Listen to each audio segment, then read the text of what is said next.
सोने यानी गोल्ड का शुमार दुनिया की कीमती तरीन धातों में होता है। सोने के जेवरात, बर्तन और कुछ लोग तो गोल्ड से बने कपड़े भी पहनते हैं और बाज अपने जुनून में इस कदर आगे चले जाते हैं कि सोने का वर्क चढ़ी कारें और हवाई जहाज भी ऑन करते हैं। जमाना कदीम ही से दुनिया में बेहद कीमती चीजों में सबसे ज्यादा अहमियत का हामिल गोल्ड रहा है और ये ट्रेंड आज भी नहीं बदला है। लोग तो छोड़िए, बड़े बड़े कंट्रीज भी अपनी दौलत को सिक्योर करने के लिए गोल्ड स्टॉक करते हैं। लेकिन दोस्तों, क्या आप जानते हैं कि सोना जमीन के अंदर बनता कैसे है और उसे निकाला कैसे जाता है? पाकिस्तान के किन किन मकामात से गोल्ड निकाला जाता है और दुनिया में इस वक्त टोटल गोल्ड कितना मौजूद है? तो वॉइस डेली की ये वीडियो आखिर तक जरूर देखिएगा, क्योंकि इन तमाम सवालों के जवाब आपको आज की वीडियो में मिलेंगे। मगर आगे बढ़ने से पहले रेड बटन पर क्लिक करके और बेल आइकॉन को प्रेस करके वॉइस डेली के सब्सक्राइबर जरूर बनिए। दोस्तों, सबसे पहले तो बात करेंगे कि सोना जमीन के अंदर बना किस तरह। आज से कई बिलियन ईयर्स पहले जब हमारी जमीन तश्कील पा रही थी तो इस सैयारे पर शहाब साकिब और पत्थरों की बमबारी की वजह से ये धात भी जमीन पर आई। ये बमबारी 200 मिलियन सालों तक जारी रही और जमीन के बनने के दौरान पिघला हुआ लावा जमीन के मरकज में धंस गया, जिससे जमीन का कोर बना और बहुत सी धातें जमीन में रह गईं।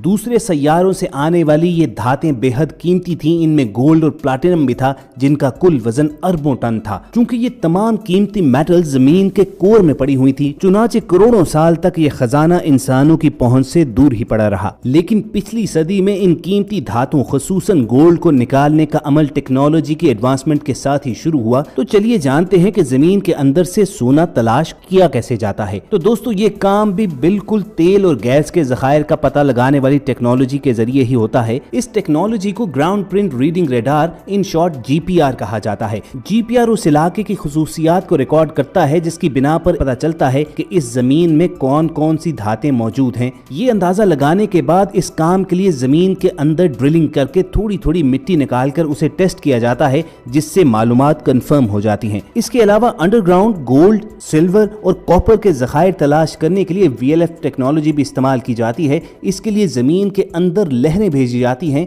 और जब इन लहरों से कोई धात मिलती है तो इसमें गूंज पैदा होती है और इसी से माहिरीन अंदाजा लगाते हैं कि इस जमीन के अंदर कुछ है भी या नहीं। लेकिन दोस्तों, ऐसा हरगिज नहीं है कि हर कोई मुंह उठाकर इस टेक्नोलॉजी की मदद से सोने की तलाश के लिए निकल खड़ा हो, बल्कि ये काम गवर्नमेंट की इजाजत से ही होता है। और इस तरह का काम जियोलॉजिकल सर्वे ऑफ पाकिस्तान की टीम ही करने की मजाज है, जिन्होंने तकरीबन पाकिस्तान के 50% हिस्से को सर्वे कर लिया हुआ है और उन्हें बहुत कुछ मिला भी है। व्यूअर्स, जब ये जियोलॉजिकल सर्वे की टीम कंफर्म कर देती है कि इस जमीन के नीचे गोल्ड के जखायर मौजूद हैं, तो फिर इसे जमीन से निकालने का अमल शुरू होता है। अंडरग्राउंड गोल्ड को निकालने के लिए धमाके करके चट्टानों को तोड़ा जाता है और किस चट्टान को तोड़ना है इसका फैसला भी जियोलॉजिस्ट करते हैं। अब दोस्तों, अगर आप ये सोच रहे हैं कि खुदाई करने के बाद गोल्ड के बड़े बड़े ब्लॉक्स मिल जाते हैं, तो ऐसा हरगिज नहीं है।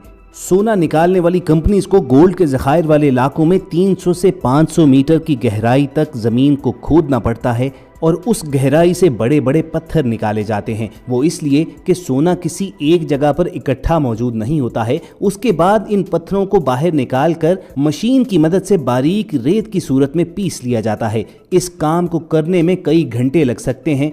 फिर इन पत्थरों और सोने के जर्रात को अलग करने के लिए अमल शुरू होता है और इस काम के लिए खास वाइब्रेटिंग टेबल यूज किया जाता है। इस टेबल पर एक कंबल नुमा कपड़ा बिछा होता है और उसे गीला कर दिया जाता है। फिर रेत की तरह पिसे हुए इन पत्थरों को उस कपड़े पर बिछा दिया जाता है और जब गीले जर्रात उस कंबल पर से गुजरते हैं तो गोल्ड के पार्टिकल्स उसमें चिपक जाते हैं और बाकी का पत्थर बाहर निकल जाता है। इस प्रोसेस को मल्टीपल टाइम्स किया जाता है, हत्ता के गोल्ड और पत्थर बिल्कुल अलग हो जाते हैं।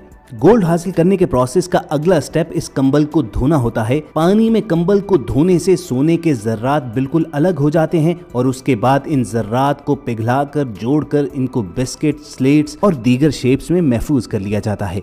दोस्तों, अगर तो सोना इस तरीके से निकल आए तो फिर कीमियाई तरीकों की जरूरत नहीं पड़ती है। लेकिन अगर सोना ना मिले तो फिर उसके बाद 3 अलग अलग कीमियाई अमल किए जाते हैं, जिनमें पहला तरीका तो पोटाशियम साइनाइड, दूसरा अमलगमेशन प्रोसेस ऑफ गोल्ड, जबकि तीसरा तरीका फ्लोटिंग प्रोसेस ऑफ गोल्ड है, जिससे हासिल करदा सोना इंतहाई खालिस और ठोस होता है। लेकिन व्यूअर्स, क्या आप जानते हैं कि गोल्ड के इन बिस्किट्स और स्लेट्स के अलावा जो जेवरात आप खरीदते हैं उनमें आपको सोना खालिस नहीं मिलता है। लेकिन घबराइए नहीं, इसकी वजह ये होती है कि खालिस सोने से कोई भी चीज बनाना बहुत मुश्किल हो जाता है, इसलिए फिर इसमें कुछ दूसरी धात ऐड की जाती है ताकि इसको जेवर की शक्ल में कोई भी शेप दी जा सके। रॉ गोल्ड से ज्वेलरी बनाने के लिए सबसे पहले तो गोल्ड बिस्किट्स या पुरानी ज्वेलरी को एक भट्टी में पिघला दिया जाता है। इस भट्टी का टेम्परेचर इस कदर ज्यादा होता है कि सॉलिड गोल्ड चंद मिनट के अंदर अंदर पिघल कर पानी हो जाता है। फिर इस पिघले हुए गोल्ड को मुख्तलिफ सांचों में डाल दिया जाता है ताकि वो उसी शेप में आ जाए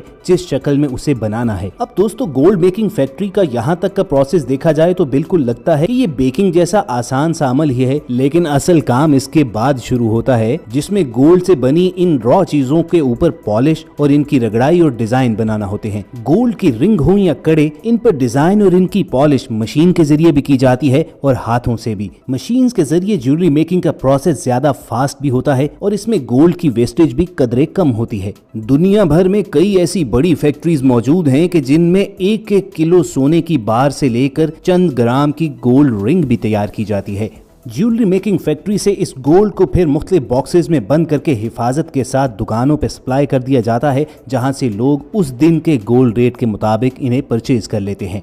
और रहा ये सवाल कि सोना आखिर इतना महंगा क्यों होता है, तो ये जान लीजिए कि दुनिया भर में यही असूल है कि जो भी धात जितनी मुश्किल से और जितनी कम मिकदार में दस्तयाब होगी वो उतनी ही महंगी होगी। यही वजह है कि जिन ममालिक में गोल्ड के ज़खायर मौजूद हैं और वहाँ से सोना निकलता है तो वहाँ पर गोल्ड की प्राइस दूसरे कंट्रीज के निस्बत कदरे कम होती है। चलिए जानते हैं कि पाकिस्तान में गोल्ड के रिजर्व्स किन इलाकों में मौजूद हैं। बात की जाए पाकिस्तान के सबसे बड़े ज़खायर की तो वो सूबा बलूचिस्तान में दो बड़ी कानें हैं, जिनमें से एक रिकोडिक और दूसरी सेंडक कहलाती है। जियोलॉजिकल सर्वेस के मुताबिक रिकोडिक कान में इतना गोल्ड मौजूद है कि हम आसानी से 56 टन गोल्ड रोजाना भी निकाल सकते हैं। लेकिन हम चूंकि टेक्नोलॉजी के मामले में खासे पीछे हैं, चुनाचे बलूचिस्तान से गोल्ड निकालने का प्रोसेस अभी शुरू ही नहीं हो सका। और जिस दिन हम इसमें कामयाब हो गए तो मान लीजिए कि कर्ज उतारना तो छोड़िए एक तरफ, पाकिस्तान दूसरे ममालिक को कर्ज देने की पोजीशन में आ जाएगा। मगर फिलहाल पाकिस्तान चूंकि गोल्ड इंपोर्ट करता है, चुनाचे हमारे मुल्क में गोल्ड के ज़खायर भी कम हैं और यहाँ पर सोना भी काफी महंगा है। दोस्तों, क्या आप जानते हैं कि इस दुनिया में अमेरिका वो मुल्क है कि जिसने गोल्ड की सबसे बड़ी मिकदार स्टॉक की हुई है। अमेरिका के सेंट्रल बैंक में गोल्ड के रिजर्व्स तकरीबन 8000 टन के करीब हैं, जो कि दूसरे नंबर पर आने वाले मुल्क जर्मनी से तकरीबन 2 गुना ज्यादा है। अमेरिका को देखते देखते दूसरे ममालिक ने भी गोल्ड की अहमियत समझ ली है। चुनाचे चाइना के सेंट्रल बैंक में भी 2000 टन तक गोल्ड के जखीरे मौजूद हैं। तो दोस्तों, ये थी गोल्ड पर वॉइस डेली की एक डिटेल रिपोर्ट। अगर आपको हमारी मेहनत अच्छी लगी हो तो इस वीडियो को लाइक करके फेसबुक और व्हाट्सएप के जरिए दोस्तों के साथ शेयर भी कीजिए और ऐसी ही इन्फॉर्मेटिव वीडियोस फ्यूचर में हासिल करने के लिए रेड बटन पर क्लिक करके और बेल आइकॉन को प्रेस करके वॉइस डेली के सब्सक्राइबर्स बन जाइए। बहुत जल्द दोबारा मुलाकात होगी। सुनते रहिए वॉइस डेली।